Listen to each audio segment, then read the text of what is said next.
Hi welcome back to my channel. ఈరోజు కథ అనుకోని పరిణయం 28వ భాగాన్ని వినీత. సిరికి ఓపిక తగ్గిపోయి వినీత దగ్గరికి వెళ్ళి చంప పగలు కొడుతుంది. అసలు ఆడదానివేనా, అతని భార్యవేనా? అతను 3 రోజులుగా జ్వరంతో బాధపడుతున్నాడు.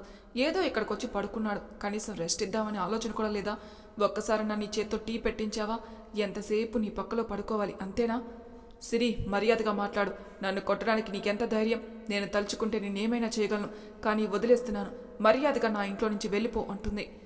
నువ్వు ఎవరే చెప్పడానికి? నా భర్త చెప్తే ఇప్పుడే వెళ్ళిపోతాను. అతను చెప్పే స్థితిలో లేడు. అయినా తను ఎదుటి వారిని మనసు నొప్పియడు. తనని అర్థం చేసుకుని వెళ్ళిపోవాలి. నువ్వు మనసులో ఉంటే ఈ పాటికి ఎప్పుడో నీతో సంతోషంగా ఉండేవాడు. కానీ నిన్ను ఇన్ని రోజుల నుంచి దూరం పెట్టాడంటే అర్థం చేసుకోవాలి కదా. నాకు అన్నీ తెలుస్తున్నాయి. వెళ్ళిపోయే రోజు వస్తే తప్పకుండా వెళ్ళిపోతాను. ముందు పక్కన కూర్చొని ఆయన సరిగ్గా చూసుకో అని చెప్పి సిరి తన గదిలోకి వెళ్తుంది. వినీత కాసేపు కూర్చొని తన గదిలోకి వెళ్ళి పడుకుంటుంది. సిరి మాత్రం మధ్య మధ్యలో వచ్చి శ్రీమన్కి టెంపరేచర్ చూస్తుంది. అలా తెల్లవారే వరకు శ్రీమన్కి సిరి తడిబట్ట పెడుతూ కూర్చుని ఉంటుంది. శ్రీమన్కి మెలకు వచ్చేసరికి తనకు ఎదురుగా సిరి కుర్చీలో పడుకుని ఉంటుంది. సిరిని తన చేతుల్లో ఎత్తుకొని తన గదిలో పడుకోబెడతాడు. మళ్ళీ వచ్చి సోఫాలో కూర్చుంటాడు. అప్పుడే సాత్విక్ వచ్చి శ్రీమన్ పక్కన కూర్చుంటాడు. ఏంట్రా, సోఫాలోనే పడుకున్నావా? గదిలో పడుకోలేదా? నేను ఇక్కడే పడుకున్నాను రా, చాలా ఫీవర్గా ఉంది. సిరి చాలా జాగ్రత్తగా చూసుకుంది. ఇప్పుడే తన గదిలో పడుకోబెట్టాను. ఎంతైనా మా సిరియరా. అవును, నేను బేవర్స్ గాడినా అంటాడు. సాత్విక్ నవ్వి, అలా ఎందుకురా, నువ్వు ఇంకా మంచి హీరోవి. అప్పుడే వినీత వచ్చి శ్రీమన్ పక్కన కూర్చుంటూ, శ్రీమన్, ఫీవర్ ఎలా ఉంది? నేను నైట్ మెడిసిన్ వేసి పడుకోబెట్టాను. ఓకే, బానే ఉంది. సాత్విక, సారిక కిచెన్లోకి వెళ్ళి టీ తీసుకుని ఇద్దరికి పెట్టుకుని వస్తారు. వినీతకు తప్ప ఇద్దరికి ఇస్తుంది సాత్విక. వినీత, నాకు టీ కావాలి అని చెప్తుంది. నువ్వు వెళ్ళి చేసుకో, మేమెందుకు ఇస్తాం? నాకు వంట చేయడం అంతగా రాదు. అయితే మాకేంటి, నేర్చుకొని టీ పెట్టుకో. నీకు ఇక్కడ ఎవరు సర్వెంట్లు లేరు అంటుంది సాత్విక. సిరి ఉందిగా, అందరికీ అన్ని పనులు చేస్తుందిగా, నాకు కూడా చేయాలి. తను ఇప్పుడు నా చేతి కింద పని మనిషి అంటుంది. అంత సీన్ లేదు, తన భర్తతో తను వెళ్ళిపోతుంది. ఏంటి? అవును కదా, తనకు ఒక బాబున్నాడు కదా, ఆ భర్త వచ్చేసాడా ఏంటి? పంపించేస్తున్నారా సిరిని అని సంతోషంగా అంటుంది వినీత. సిరి మెల్లగా లేచి గదిలో నుంచి బయటికి వస్తుంది. శ్రీమన్ని చూస్తుంది. శ్రీమన్ నార్మల్గా కూర్చుని ఉంటాడు. కిచెన్లోకి వెళ్ళి టీ పట్టుకుని తాగుతుంది. వినీత చిటికేసి సిరి అని పిలుస్తుంది. ఏంటి వినీత అని అడుగుతుంది. నాకు టీ తీసుకొని రా వెంటనే, నేను ఫ్రెష్ అయి వచ్చేలోపు టిఫిన్ రెడీ చేయమని చెప్తుంది. అలాగే అని చెప్పి కిచెన్లోకి వెళ్ళి టీ చేసి వినీతకిస్తుంది. సాత్వికకి కోపం వచ్చి సిరితో గొడవ పెట్టుకుంటుంది. ఎన్నిసార్లు చెప్పాలి వదినమ్మ మీకు? దానికి అలా పని మంచిగా ఎందుకుంటున్నారు? అన్నీ తెలిసే మాట్లాడుతున్నావా సాత్విక? ఇక్కడ జరిగేది ఏంది? ఏమనుకుంటున్నావు? కొంచెం కూడా గ్రహించవా? తను ఏదైనా నిర్ణయం తీసుకుంటే అందరికీ ప్రాబ్లం అవుతుంది. అత్తయ్య మామయ్యలు కూడా ఇబ్బంది పెట్టడం నాకు ఇష్టం లేదు. అలా అని చెప్పి తనకు సేవలు చేసుకుంటూ కూర్చుంటావా? తనని ఇంట్లో నుంచి బయటికి ఎలా వెళ్ళగొట్టాలో ఆలోచించు వదిన. ఇంట్లో నుంచి వెళ్ళగొట్టినంత మాత్రాన మీ అన్నయ్య జీవితంలో నుంచి వెళ్ళదు. మీ అన్నయ్య కరెక్ట్గా నిర్ణయం తీసుకోవాలి. తనంతట తానుగా విడాకులు ఇస్తానని చెబితే విడాకులు అయిపోతే అప్పుడు సమస్య తీరుతుంది. అప్పటి వరకు ఈ సమస్య తీరదు. తనని మనం అలాగే భరించాలి. సిరి అలా మాట చెప్పేసరికి సాత్విక ఏం మాట్లాడకుండా వెళ్ళిపోయింది. వినీత సిరి దగ్గరకు వచ్చి, నేనొకటి నెంబర్ ఇస్తాను, అక్కడికి వెళ్ళాలి అంటుంది. చూడండి వినీత గారు, ఇక్కడ నాకు ఏమీ తెలియదు. మీరేదో నెంబర్ ఇచ్చి నేను ప్రాబ్లంలో పడితే బాగోదు. అలాంటి నెంబర్లు ఇవ్వకండి, నేను వెళ్ళను అంటుంది. తన ఫోన్ చూపిస్తుంది. ఒకసారి ఆ ఫోన్లో ఉన్నది చూసి సిరికి బాధగా అనిపిస్తుంది. సరే, ఆ నెంబర్ ఇవ్వండి, నేను అటు వెళ్తాను అంటుంది సిరి. సిరి ఆ నెంబర్ తీసుకుని వాళ్ళకి కాల్ చేసి ఆ లొకేషన్ దగ్గరికి వెళ్తుంది. అలా 1 గంట తర్వాత ఆ ఇంట్లో నుంచి బయటకు వచ్చేస్తుంది. అలాగే ఆఫీస్కి వెళ్ళి తన వర్క్ చూసుకుంటూ ఉంటుంది. అలా 10 రోజుల వరకు వినీత చెప్పిన ఇంటికి వెళ్ళేసి వస్తూ ఉంది సిరి. సాత్వికకి ఒకరోజు అనుమానం వస్తుంది. రోజు ఎక్కడికి వెళ్ళి ఆఫీస్కి వస్తున్నావు, ఎక్కడికి వెళ్తున్నావు అని అడుగుతుంది. కొన్ని రోజులు నన్ను ఏమీ అడక్కు, ఇబ్బంది పెట్టుకు. సాత్వికకి కోపం వచ్చి అక్కడి నుంచి వెళ్ళిపోతుంది. ప్రభాస్కి ఫోన్ చేసి ప్రభాస్ ఫ్లాట్లోకి వెళ్తుంది. ఫ్లాట్లోకి వెళ్ళగానే ప్రభాస్ ఇంట్లో అన్నీ పగడ కొడుతూ ఏడుస్తూ ఉంటుంది. ప్రభాస్ సైలెంట్గా చూస్తూ కూర్చుంటాడు. సాత్విక అన్నీ విసిరేసి అలసిపోయి సోఫాలో కూర్చుని ఏడుస్తుంది. ఇప్పుడు ఏమైంది చెప్పు, ఎందుకు ఏడుస్తున్నావు? నీకు ఎంత పొగరుందో మీ చెల్లికి కూడా అంతే పొగరుంది. ఇద్దరు ఏదడిగినా సరిగ్గా చెప్పరు. నేను అన్నయ్యని వదిని కలపాలని ఎంత ట్రై చేసినా సరిగ్గా పట్టించుకోవడం లేదు. నీ చుట్టూ ఎంత తిరిగినా నువ్వు నన్ను పట్టించుకోవట్లేదు. ఇప్పుడు ఏమైందని? సిరితో నీకేంటి ప్రాబ్లం అంటాడు. నాకేంటి కాదు, వదినమ్మ రోజు ఏటో వెళ్ళేసి వస్తుంది. ఎంత అడిగినా అది ఏంటో చెప్పట్లేదు. నువ్వు ఇక్కడే ఉన్నావు కదా, కనుక్కోవచ్చు కదా. ఏదైనా ప్రాబ్లం ఉంటే చెప్తుంది, ప్రాబ్లం లేదు కదా అని ఆగాను. నువ్వు తొందరపడకు, ఏదో విషయం ఉంటుంది అంటాడు ప్రభాస్. ఛీ, నీకు చెప్పాను చూడు అని చెప్పి లేవబోతుంది సాత్విక. ప్రభాస్ వెంటనే వెనక నుంచి తన చెయ్యి అందుకుని తనను మీదికి లాక్కుని ముద్దు పెడుతూ, అన్నిటికీ తొందరొద్దు, ఒక్కొక్కటి నిదానంగా అవుతుంది అని చెప్తాడు. సాత్విక షాక్ అవుతుంది. ప్రభాస్ అలా దగ్గరకు తీసుకుని ముద్దు పెట్టడం అదే ఫీల్లో ఉంటుంది.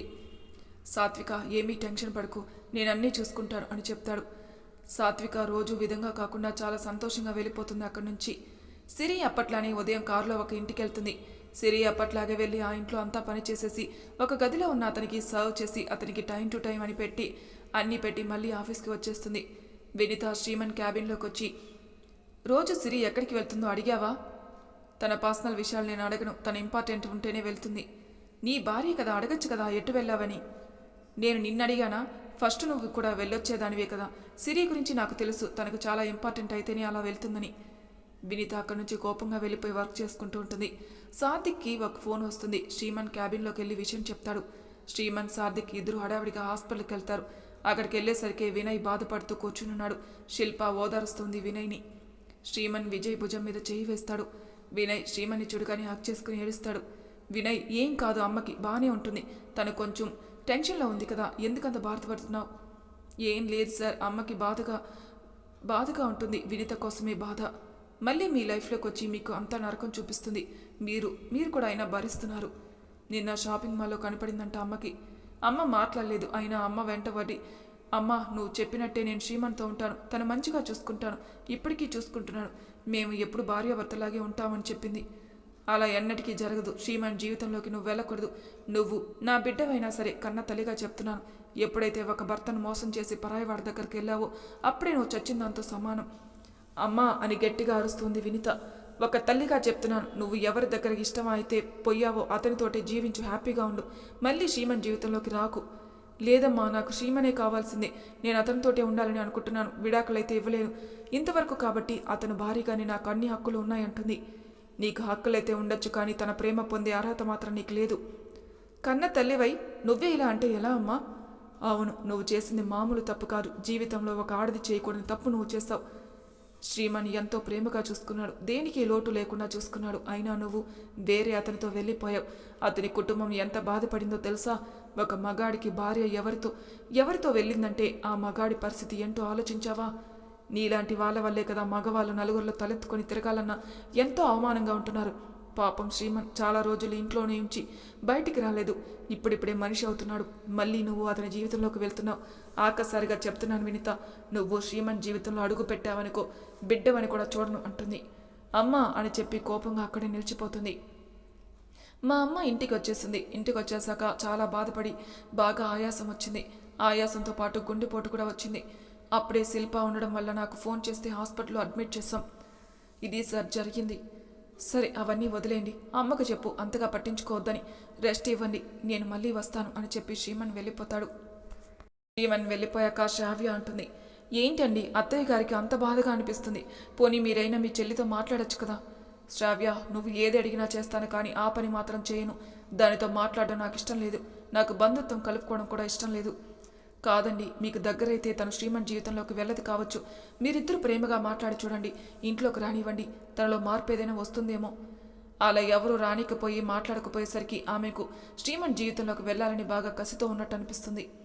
ఎంతైనా రక్త సంబంధం వదులుకోలేరు కదా, తనని రమ్మనండి, తనతో మాట్లాడండి, తన గురించి మీకు తెలుస్తుంది కదా తన ఆలోచన ఏంటో. శ్రావ్య, నీకు తెలియదు, తనంటే నాకు ఎంత ఇష్టమో, ప్రాణంగా చూసుకునేవాని, అది ఎంత యాక్టింగ్గా ఉండేది తెలుసా. మా శ్రీమన్ బావ ఎంత మంచోడంటే దాన్ని చాలా బాగా చూసుకునేవాడు. మా నాన్న అతిగారాభం చేస్తాడు దాన్ని. సరే, ఇప్పుడు అవన్నీ వదిలేయండి, ఇలా అయినా మీ దగ్గర ఉంటే తను కొంచెం సెట్ అవుతుంది కావచ్చు. ఇప్పుడు తన వల్ల శ్రీమన్ సిరి ఇద్దరు బాధపడుతున్నారు, వాళ్ళిద్దరూ కలవలేకపోతున్నారు. నువ్వు అనుకున్నంత ఈజీ కాదు, మనతో మంచిగానే ఉంటూ అది ఏదైనా చేస్తుంది. అంత మంచిగా చూసే బావనే మోసం చేసి వేరే వాడితో వెళ్ళింది. ఇంతలో సిస్టర్ వచ్చి పిలుస్తుంది. జానకి మేడంకి మెలకు వచ్చిందని చెప్తుంది. వినయ్, శ్రావ్య ఇద్దరు ఐసీయూకి వెళ్తారు. వాళ్ళమ్మ దగ్గరికి వెళ్ళి చూస్తారు. జానకమ్మ కళ్ళ వెంట నీళ్లు కారుతుంటాయి. అమ్మా, నువ్వు బాధపడకు, నీకు ఏమీ కాదు, నేనున్నాను అంటాడు. ఏమైనా కావాలో చెప్పు, నువ్వు వినితతో మాట్లాడతావా అంటాడు. మాట్లాడను అని తల అడ్డంగా ఊపుతుంది. మరి ఎందుకు టెన్షన్ పెట్టుకున్నావు? దాన్ని ఇన్ని రోజులు మర్చిపోయావు కదా, ఇప్పుడు ఎందుకమ్మా? సరే, ఇప్పుడు ఏం మాట్లాడుకో, ఇంటికి వెళ్ళాక మాట్లాడతాను, నువ్వు రెస్ట్ తీసుకో, నేను శ్రావ్య బయట కూర్చుంటావమ్మా అని చెప్తాడు. అలా 5 days తర్వాత జానకమ్మని డిశ్చార్జ్ చేసి వినయ్ ఇంటికి తీసుకెళ్ళిపోతాడు. సిరికి సాత్వికకి తెలిసి వినయ్ వాళ్ళ ఇంటికి వెళ్తారు జానకమ్మని చూడ్డానికి. జానకమ్మ వాళ్ళందరూ వచ్చేసరికి సంతోషపడుతుంది. మీకు మేమందరం ఉన్నాం, దేనికోసం దిగులు పెట్టుకోవద్దు, ఇక్కడ అందరం కలిసి ఉందాం అంటారు. పర్లేదమ్మా, నేను బాగానే ఉన్నాను అంటుంది. సిరిని మెల్లగా తన దగ్గరికి పిలుచుకుంటుంది. ఎలా ఉన్నావు సిరి అని అడుగుతుంది. అయ్యో నాకేంటాంటీ, బాగానే ఉన్నాను, మీరెలా ఉన్నారు? మీరు దేని గురించి దిగులు పడకండి అని చెప్తుంది. నా కూతురు వల్ల నీ జీవితం ఎటూ గమ్యం లేకుండా ఉంది. నాకు అర్థమవుతుంది మీ ముగ్గురు జీవితాలు ఎటువైపు వెళ్తాయో అని భయం వేస్తుందిరా. ఆంటీ మీరు భయపడకండి, దేవుడు ఎలా రాసి ఉంటే అలానే జరుగుతుంది.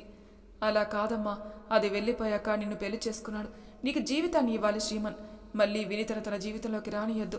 అది ఏ విధంగా వెళ్ళినా కష్టమే. కష్టమో సుఖమో అక్కడే ఉండాలి, మళ్ళీ ఇతని జీవితంలోకి రావద్దు. సరేలే ఆంటీ, ఇప్పుడు ఆ మాటలు ఎందుకు? తను కూడా మీ కూతురే కదా, తనని చేరదీస్తే మీ కూతురే కదా హ్యాపీగా ఉంటుంది. అదేంటమ్మా అలా అంటావు? నా కూతురి సంతోషం కోసం ఇంకొక కూతురి జీవితాన్ని నాశనం చేయాలా? మేము అలా పెంచలేదమ్మా, నా కూతురు అలా తయారైంది. నా కూతురు స్వార్థం కోసం శ్రీమన్ని వాడుకుంది, ఇప్పుడు నీ జీవితంలోకి వచ్చింది, అది ఏం చేయడానికైనా వెనకాడదు. అందుకే చెప్తున్నా, జాగ్రత్తగా ఉండు. నువ్వు ఒక బిడ్డవే కదా, నీకు అన్యాయం ఎలా చేయాలి నేను? ఆంటీ మీరు ఎంత మంచి తల్లో అర్థమవుతుంది. కన్న కూతుర్ని కాదని కూడా వేరే ఒక అమ్మాయి కోసం పోట్లాడుతున్నారు. అవునమ్మా, ఏ తల్లి బిడ్డవో ఒక ఆడదాని జీవితం నాశనం చేయకూడదు కదా. అది చేతులారా తన జీవితాన్ని నాశనం చేసుకుని వెళ్ళిపోయింది. ఇంకొక అమ్మాయి జీవితంలోకి రావాల్సిన అవసరం లేదు. సరేలే ఆంటీ, జాగ్రత్తగా ఉండండి, ఇంకా టైం ఉంది కదా, ఎందుకు అంత బెంగపడుతున్నారు? నా బెంగ అంతా శ్రీమాన్ నీ గురించే అమ్మా, అదేమైనా చేస్తుందేమో అని భయం. ఇంతలో వినీత అక్కడికి వస్తుంది. వాళ్ళ అన్నయ్య దగ్గరికి వచ్చి, ఏరా అమ్మ హాస్పిటల్లో ఉంటే నాకు చెప్పాలని తెలీదా అని అరుస్తుంది. శ్రావ్య దగ్గరికి వచ్చి, వదిన మీరు అలా కోపడకండి, ఇప్పుడే అత్తయ్య ఆరోగ్యం కుదుట పడుతుంది. వినీత కోపంగా జానకి గదిలోకి వెళ్తుంది. అక్కడ సిరిని చూసేసరికి, ఏంటి నువ్వు మా మమ్మీ దగ్గర కూర్చున్నావు అని తిడుతుంది. సిరి మెల్లగా పోతూ ఉంటే జానకి చెయ్యి పట్టి ఆపుతుంది. సిరి అలాగే కూర్చొని ఉంటుంది. అమ్మా నేను నీ కన్న బిడ్డనే కదా, నువ్వు హాస్పిటల్లో ఉంటే నాకు చెప్పాలని తెలీదా? నేనెవరి కోసం బ్రతికేది, నీ అవసరం నాకు చాలా ఉందమ్మా అని చెప్పి జానకి మీద పడి ఏడుస్తుంది వినిత. వినిత ఏడ్చినా గాని జానకమ్మ మనసు కరగదు. సిరికే బాధగా అనిపిస్తుంది, తల్లి కోసం ఆరాటపడుతుందని. అమ్మా నీ దగ్గర ఉంటే నీకు సేవలు చేసుకుంటానమ్మా, నాకు ఒక్కదానికి ఉండాలనిపిస్తుంది. అందరూ నాకు వ్యతిరేకంగానే ఉన్నారు, అయినా నేను పోరాడుకుంటూ వస్తున్నాను అంటుంది. సిరి గదిలో నుంచి బయటకొచ్చి వినయ్ని పిలిచి, వినయ్ వినితను ఇక్కడే ఉంచుకోండి, తల్లికి సేవ చేయాలని అనుకుంటుంది. పాపం తనకి ఎవరూ లేరు కదా, కనీసం తల్లితోటైనా కొంటే కొంచెం హ్యాపీగా ఫీల్ అవుతుంది. లేదు సిరి, దాన్ని ఎప్పుడు నా ఇంట్లోకి రానియను, అది ఎవరికి ఏం చేస్తుందో తెలీదు. ఒకసారి చూడండి, పాపం కన్నతల్లి కోసం ఆరాటపడుతుంది. ఎలాంటి చెడ్డ బిడ్డైనా కానీ తల్లి మీద చాలా ప్రేమ ఉంటుంది. వినయ్ శ్రావ్యని చూస్తాడు. జానకమ్మ గదిలోకి వెళ్ళి వినిత దగ్గరికి వచ్చి, వదిన మీరు ఇక్కడే ఉండండి, అత్తయ్యని చూసుకుంటూ మేమందరం నీకున్నాం అంటుంది. థ్యాంక్స్ శ్రావ్య, నువ్వొక్కదానివైనా అర్థం చేసుకున్నావు. ఇన్ని సంవత్సరాలు నాతో పెరిగిన అన్నయ్య కూడా అర్థం చేసుకోలేదు, కానీ పెంచిన తల్లి అర్థం చేసుకోలేదు అంటుంది. నేను చెప్తున్నాను కదా, మీరు ఇక్కడే ఉండండి, అత్తయ్యని మన ఇద్దరం కలిసే చూసుకుందాం అంటుంది. వినయ్కి ఇష్టం లేకున్నా సిరి శ్రావ్య చెప్పిందని ఒప్పుకుంటాడు. ఇక తన టైంకి ఆఫీస్కి వెళ్ళిపోతాడు. శ్రావ్య ఆఫీస్కి లీవ్ పెట్టుకుంటుంది. అత్తగారికి బాలేదని చెప్పి తను వంట చేస్తుంటే తన అమ్మకు దగ్గరుండి చూసుకుంటుంది వినిత. వినిత మారిపోతుంది. జానకమ్మ వినితను చూసేసరికి తను పెళ్లికి ముందు ఎలా ఉందో చలాకీగా ఇప్పుడు అలాగే కనపడుతుంది. అదే శ్రీమన్తో ఉంటే పిల్లా పాపలతో హాయిగా ఉండేది అని అనుకుంటుంది మనసులో జానకి. అప్పుడే శ్రీమన్ జానకమ్మను చూడ్డానికి వస్తాడు. వినీత అక్కడే ఉండడం వల్ల ఎదురెళ్ళి శ్రీమన్ని గట్టిగా హాక్ చేసుకుని ఏడుస్తుంది. శ్రీమన్ మా అమ్మకి ఇలా అయిందో తెలుసా, నాకు ఒక్కరు కూడా చెప్పలేదు, ఇప్పుడు నేను అమ్మ దగ్గరే ఉంటున్నాను అంటుంది. శ్రీమన్ మెల్లగా వినీత చేతులు పక్కకుని పెట్టి జానకమ్మ దగ్గరికి వెళ్తాడు. ఎలా ఉన్నారు అని అడుగుతాడు. పర్లేదు బాబు, బాగానే ఉన్నాను, ఇప్పుడు హెల్త్ అంతా బాగానే ఉంది కదా, మీకు ఏదైనా కావాలంటే చెప్పండి. బాబు నేను ఒకటే కోరుకుంటున్నాను, మేము ఇండియాకి వెళ్ళిపోతాం, ఇక్కడ ఉన్నాం.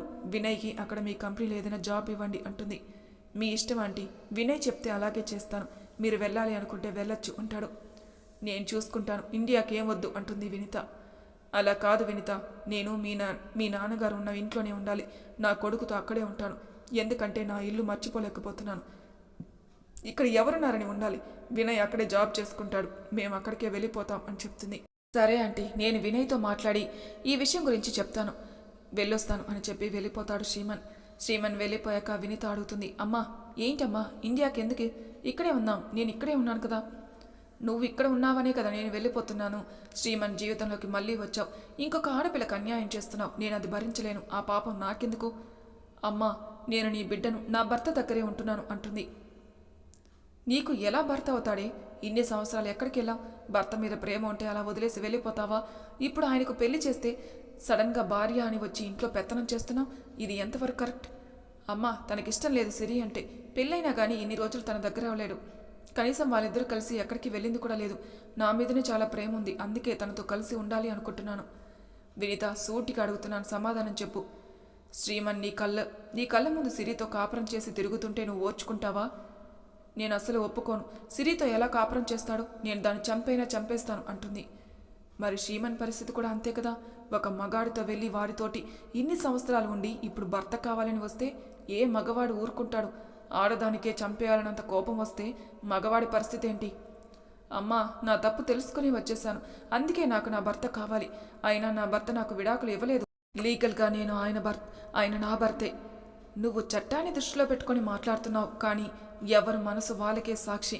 నీ మనసును అడుగు, నువ్వు తప్పు చేస్తున్నావా లేదా అన్నది. అమ్మా, నాకు అవన్నీ సంబంధం లేదు. నా భర్త నాకు కావాలంతే. మరైతే నువ్వెందుకు వెళ్ళిపోయావు? అతను ఏం చేశావు?